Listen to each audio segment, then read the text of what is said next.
Welcome to Bhavitha Santosh economy app. ఈ app ద్వారా రాబోయే గ్రూప్ 1 to 3 నోటిఫికేషన్స్కి గాను ఎకానమీ లైవ్ క్లాసెస్ కండక్ట్ చేయడం జరుగుతుంది. ఎవరైతే ఎకానమీలో టాప్ స్కోర్ సాధించాలి అనుకుంటున్నారో ఖచ్చితంగా భవితా సంతోష్ ఎకానమీ యాప్ని పర్చేస్ చేసేయండి. యాప్ ప్రైస్ వచ్చి ఓన్లీ 499 రూపీస్ అండ్ ఇందులో టెస్ట్ సిరీస్ కూడా అవైలబుల్గా ఉన్నాయి. కాబట్టి ఖచ్చితంగా పర్చేస్ చేసేయండి ఓన్లీ 99 రూపీస్కే. అండ్ ఈ రోజు డైలీ కరెంట్ అఫైర్స్లో భాగంగా కొన్ని క్వశ్చన్స్ని మాట్లాడుకుందాం. దాంట్లో ఫస్ట్ క్వశ్చన్, భారత్ పాక్ మధ్య ఉద్రిక్తత పెరిగిన నేపథ్యంలో G7 విదేశాంగ మంత్రుల సంయుక్త ప్రకటనను ఏ రోజున విడుదల చేశారు? భారత్ పాక్ మధ్య ఉద్రిక్తత పెరిగిన నేపథ్యంలో ఇప్పుడు భారత్ పాకిస్తాన్కి మధ్య జరుగుతున్న యుద్ధాలనేవి తీవ్రంగా ఉండడంతో వాటిని శాంతియుతంగా పరిష్కరించాలి అన్న ఉద్దేశంతో మనకి G7 విదేశాంగ మంత్రులు ఒక సంయుక్తంగా ప్రకటన చేయడం జరిగింది.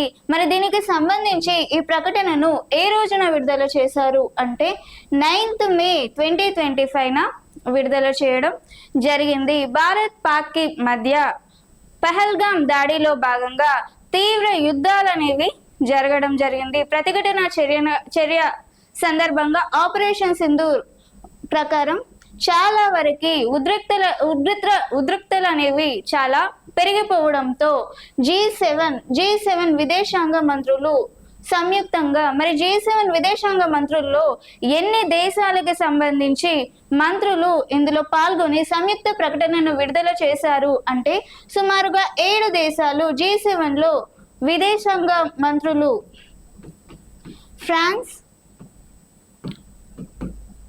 Italy, Japan, Germany, Canada, United States మరియు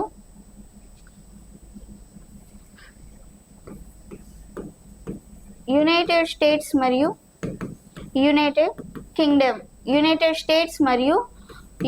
కింగ్డమ్ సంయుక్తంగా విడుదల చేయడం జరిగింది. France, Italy, Japan, Germany, Canada, United States మరియు యునైటెడ్ కింగ్డమ్ అనే 7 విదేశాంగ దేశాలు సంయుక్తంగా ప్రకటన చేయడం జరిగింది. మరి ఈ G7 అనేది ఏ రోజున ఏర్పాటు చేశారు అనంటే 1975 G6గా ఏర్పాటు చేశారు. దాంట్లో ప్రస్తుతం కెనడా చేరడంతో దీన్ని G7గా ఏర్పాటు కావడం జరిగింది. ఎన్ని దేశాల విదేశాంగ మంత్రులు సంయుక్తంగా ప్రకటన చేశారు అంటే 7 దేశాల విదేశాంగ మంత్రులు. ఎప్పుడు అంటే May 9, 2025 ఈ ప్రకటనను చేయడం జరిగింది. కేంద్ర ప్రభుత్వ ఆదేశాల మేరకు ఉత్తరాఖండ్లోని ఏ తీర్థయాత్రను తాత్కాలికంగా నిలిపివేశారు? కేంద్ర ప్రభుత్వ ఆదేశాల మేరకు బద్రీనాథ్, కేదార్నాథ్, గంగోత్రి, యమునోత్రి అనే 4 తీర్థయాత్రలను మనం 4 ధామ్గా పిలుస్తాం. 4 ధామ్గా పిలువబడే ఈ 4 తీర్థయాత్రలను కేంద్ర ప్రభుత్వ ఆదేశాల మేరకు నిలిపివేయడం జరిగింది. మరి 4 ధామ్ తీర్థయాత్రలను ఈ యాత్రను ఎవరు నిర్వహించనున్నారు దీనికి ముందు అనంటే చార్ధామ్ బోర్డు వారు నిర్వహించే వారు. మరి దీనికి సంబంధించి ఈ 4 తీర్థయాత్రలకు సంబంధించి ఇప్పుడు తాత్కాలికంగా నిలిపివేయడం జరిగింది. హెలికాప్టర్ సేవలను కూడా తాత్కాలికంగా నిలిపివేయడం జరిగింది. ఈ 4 ధామ్ తీర్థయాత్రలు అనేవి ఏ నెల నుంచి ఏ నెల వరకు జరుగుతాయి అంటే ఏప్రిల్ నుంచి నవంబర్ మధ్యలో ఈ తీర్థయాత్రలు అనేవి జరిగేవి. కానీ ప్రస్తుతం దీన్ని నిలిపివేయడం జరిగింది. అంటే పైవన్నీ సరైనవే అనేది సమాధానంగా చెప్పుకోవచ్చు. సింధు జలాల ఒప్పందం నుంచి భారత్ వైదొలగడంపై ఏ సంస్థ స్పందించింది? ముందుగా సింధు జలాల ఒప్పందం అనేది ఏ రోజున ఏర్పాటు జరిగింది అంటే 1960లో ఈ సింధు జలాలకు సంబంధించి భారత్ మరియు పాకిస్తాన్ల మధ్య ఒప్పందం జరిగింది. భారత్ మరియు పాకిస్తాన్ల మధ్యన సింధు జలాలపై 1960లో ఒప్పందం జరిగింది. మరి దీనికి సంబంధించి భారత్కి సంబంధించి ప్రధాని అప్పటి జవహర్లాల్ నెహ్రూ, పాకిస్తాన్కి సంబంధించి అయూబ్ ఖాన్ సంయుక్తంగా 1960లో సింధు జలాలకి సంబంధించి ఒప్పందం చేసుకున్నారు. కానీ ప్రస్తుతం భారత్ పాకిస్తాన్ల మధ్య ఉన్న సింధు జలాల ఒప్పందం నుంచి వైదొలగడం జరిగింది. ఎందుకంటే ఇప్పుడు భారత్ పాకిస్తాన్లకి మధ్య జరిగే వివాదాలకు సంబంధించి భారత్ దీంట్లో ఒప్పందం నుంచి వైదొలగడం జరిగింది. దీనికి సంబంధించి ఏ సంస్థ స్పందించింది అంటే వరల్డ్ బ్యాంక్ వారు స్పందించడం జరిగింది. ఎందుకంటే 1960లో జరిగిన భారత్ పాకిస్తాన్ ఈ సింధు జలాల ఒప్పందంలో మధ్యవర్తిగా ఉంది వరల్డ్ బ్యాంక్ దీనికి మధ్యవర్తిగా ఉండడం జరిగింది. ఇప్పుడు ఈ ఒప్పందంలో భారత్ వైదొలిగినందుకు నేనైతే ఈ సింధు జలాలపై జోక్యం అనేది చేసుకోలేను.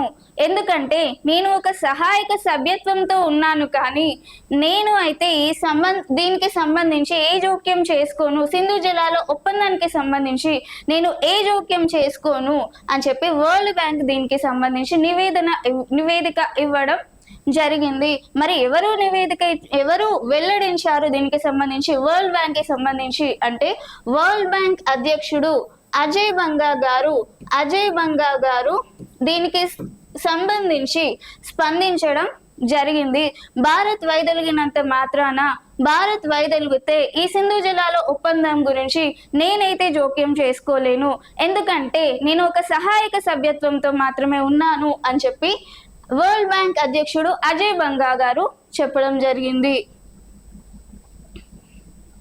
భారతదేశం సైనిక నిఘా సామర్థ్యాలను బలోపేతం చేయడం కోసం వచ్చే 5 ఏళ్లలో ఎన్ని ఉపగ్రహాలను భూమి కక్షలోకి ప్రవేశపెట్టనున్నారు.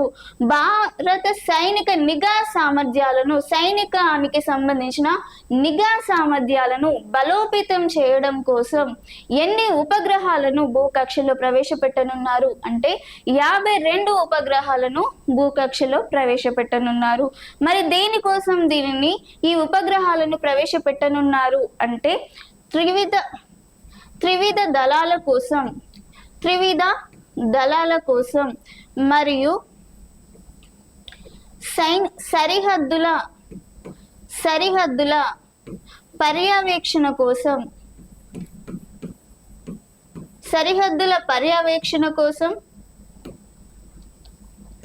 మరియు సైనికుల యొక్క సమన్వయం కోసం,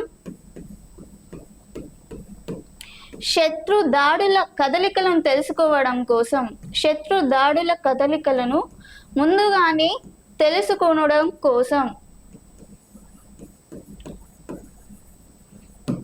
దీన్ని ఏర్పాటు చేయనున్నారు. త్రివిధ దళాల కోసం, సరిహద్దు పర్యవేక్షణ కోసం, సైనికుల సమన్వయం కోసం మరియు శత్రు దాడుల కదలికలను ముందుగానే తెలుసుకోవడం కోసం, సైనిక నిఘా సామర్థ్యాలను బలోపేతం చేయడం కోసం 52 ఉపగ్రహాలను భూకక్షలోకి ప్రవేశపెట్టనుంది. మరి దీనికి సంబంధించి ఏ సంస్థ ప్రవేశపెట్టనుంది అనంటే ISRO Indian Space Research Organisation అనే సంస్థ దీనికి సంబంధించి కార్యక్రమాన్ని ఏర్పాటు చేయనుంది. ఇస్రో సంస్థ దీన్ని ప్రవేశపెట్టనుంది. ఇండియన్ స్పేస్ రీసెర్చ్ ఆర్గనైజేషన్ అనే సంస్థ దీనికి సంబంధించి ప్రవేశపెట్టనుంది.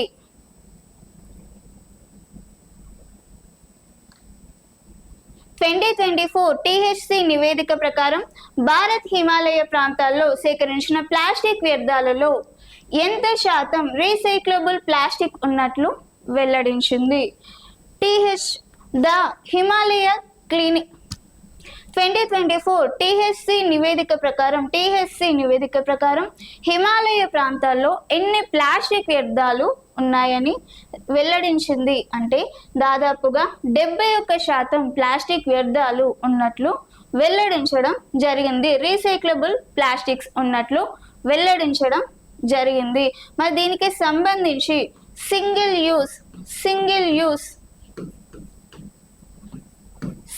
యూస్ ప్లాస్టిక్స్ మరియు బేవరేజ్ ప్లాస్టిక్స్ మొత్తంగా 80% ఉంది అని వెల్లడించడం జరిగింది. సింగిల్ యూస్ ప్లాస్టిక్ మరియు బేవరేజ్ ప్లాస్టిక్స్ 80% ఉన్నాయి అని చెప్పి వెల్లడించడం జరిగింది. మరి మల్టిపుల్ ప్లాస్టిక్స్ వచ్చి 68.5% ఉన్నాయి అని చెప్పి వెల్లడించడం జరిగింది. హిమాలయ ప్రాంతాల్లో రీసైక్లబుల్ ప్లాస్టిక్స్ వచ్చి 71% ఉంది అని, మరి సింగిల్ యూస్ ప్లాస్టిక్ మరియు బేవరేజ్ ప్లాస్టిక్స్ అనేవి 80% ఉన్నాయని, మల్టిపుల్ ప్లాస్టిక్స్ అనేవి 68.5% ఉన్నాయి అని చెప్పి ఈ టిఎస్సి నివేదిక వెల్లడించడం జరిగింది. వరల్డ్ బ్యాంక్ మద్దతుతో యూపీ అగ్రీస్ మరియు ఏఏ ప్రజ్ఞా కార్యక్రమాలను ఉత్తరప్రదేశ్ ముఖ్యమంత్రి ఏ రోజున ప్రారంభించారు అంటే మే 9, 2025 ప్రారంభించడం జరిగింది. యూపీ అగ్రీస్ మరియు ఏఏ ప్రజ్ఞ ఆర్టిఫిషియల్ ఇంటెలిజెన్స్ ప్రజ్ఞ అనేది మనకి నూతన టెక్నాలజీతో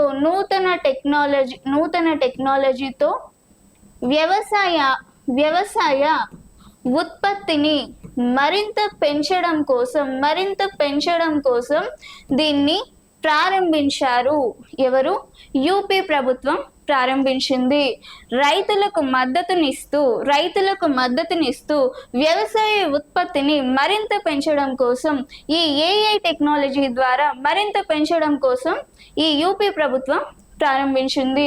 మరి దీనికి ఏ సంస్థ మద్దతు ఇవ్వనుంది అంటే వరల్డ్ బ్యాంక్ దీనికి సంబంధించి మద్దతు ఇవ్వడం జరిగింది. మరి దీనికి సంబంధించి ఏ రోజున ఈ కార్యక్రమాన్ని ప్రారంభించారు అంటే మే 9, 2025 దీనికి సంబంధించి కార్యక్రమాన్ని ప్రారంభించారు. మరి దీని ఉద్దేశం ఏంటి? ఈ కార్యక్రమం యొక్క ఉద్దేశం ఏంటి అనంటే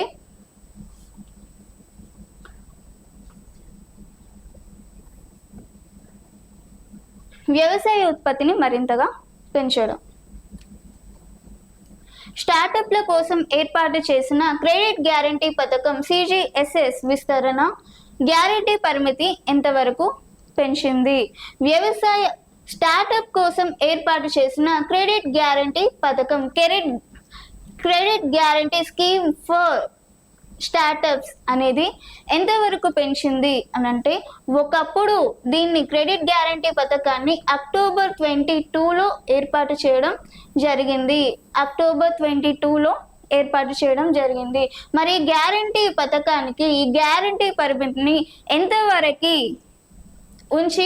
ఎంతవరకు ఉండేది అప్పుడు ఏర్పాటు చేసినప్పుడు అంటే 10 కోట్ల వరకు గ్యారంటీ పరిమితితో దీన్ని ప్రారంభించారు. దీన్ని క్రెడిట్ గ్యారంటీ స్కీమ్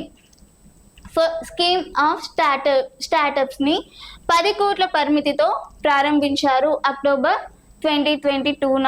మరి ఇప్పుడు ప్రజెంట్ దీన్ని 10 కోట్ల నుంచి గ్యారంటీ పరిమితిని 10 కోట్ల నుంచి 20 కోట్ల వరకు దీని పరిమితిని పెంచడం జరిగింది. మరి స్టార్టప్స్ అనేవి దేనికోసం, ఏ ఉద్దేశం కోసం ఏర్పాటు చేశారు అనంటే నూతన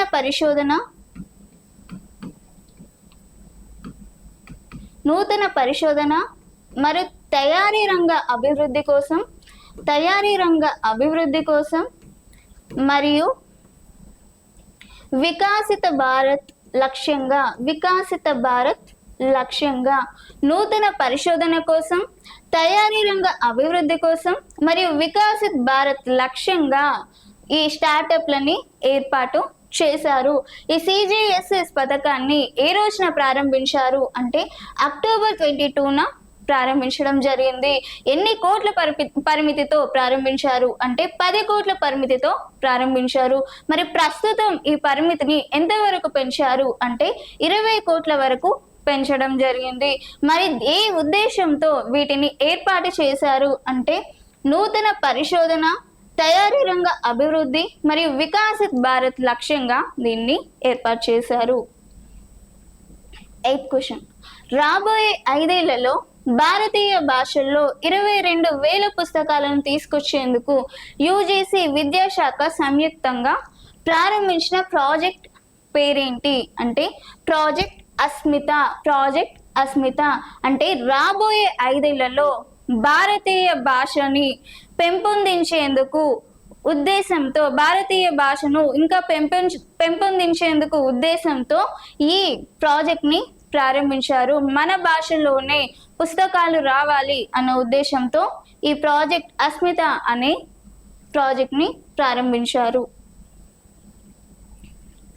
2025 మే 7న కేంద్ర కేబినెట్ సమావేశంలో 5 కొత్త ఐఐటీలకు అకాడమిక్ మౌలిక వసతులను విస్తరణకు ఎన్ని కోట్లు కేటాయించారు అంటే 2025 మే 7న కొత్త ఐఐటీలకు ఎన్ని వసతుల విస్తరణకు ఎన్ని కోట్లు కేటాయించారు అంటే 11,828.79 కోట్లు కేటాయించడం జరిగింది. మరి ఈ ప్రాజెక్ట్లో భాగంగా ఏ పనుల కోసం దీన్ని కేటాయించారు అంటే పార్ట్ బి పనుల నిర్మాణంలో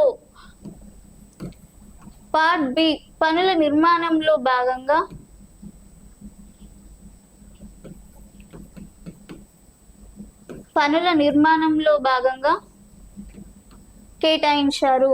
మరియు ఐటీఐ స్థాయికి సంబంధించిన జాతీయ పథకంని కూడా ప్రవేశపెట్టారు. పార్ట్ బి పనుల నిర్మాణం కోసం ఏర్పాటు చేశారు. అలాగే ఐటీఐ స్థాయికి సంబంధించిన జాతీయ పథకంని కూడా ఏర్పాటు చేశారు. ఎన్ని కోట్లతో కేటాయించారు అంటే 11,828.79 కోట్లు కేటాయించారు. నెక్స్ట్, ఆపరేషన్ సింధూర్ కింద ఇండియా ఇజ్రాయెల్కి చెందిన హీరో డ్రోన్ ఉపయోగించి పాకిస్తాన్లోని ఏ డిఫెన్స్ని ఏ రోజున ధ్వంసం చేసింది అంటే మే 8, 2025న ధ్వంసం చేయడం జరిగింది. మనకి తెలిసి ఆపరేషన్ సింధూర్ అనేది 7th మే 2025న అర్ధరాత్రి 1 లేదంటే ఎర్లీ మార్నింగ్ 1:40 పాకిస్తాన్ యొక్క ఉగ్రవాద స్థావరాలపై భారత్ దాడి చేయడం జరిగింది. పాకిస్తాన్కి సంబంధించి 9 ఉగ్రవాద స్థావరాలను దాడి చేసి ధ్వంసం చేసింది అని తెలుసుకున్నాం. దానికి సంబంధించి మే 8, 2025న హీరో డ్రోన్ని ఉపయోగించి పాకిస్తాన్లోని ఎయిర్ డిఫెన్స్ని ధ్వంసం చేయడం జరిగింది. ఏ రోజున ధ్వంసం చేసింది? మే 8, 2025న ధ్వంసం చేయడం జరిగింది. అండ్ నా క్లాస్ మీకు నచ్చుంటే ఖచ్చితంగా వీడియోని లైక్ చేయండి, వీలైనంత మందికి షేర్ చేయండి, అండ్ ఖచ్చితంగా ఛానల్కి సబ్స్క్రైబ్ చేయండి. Thank you.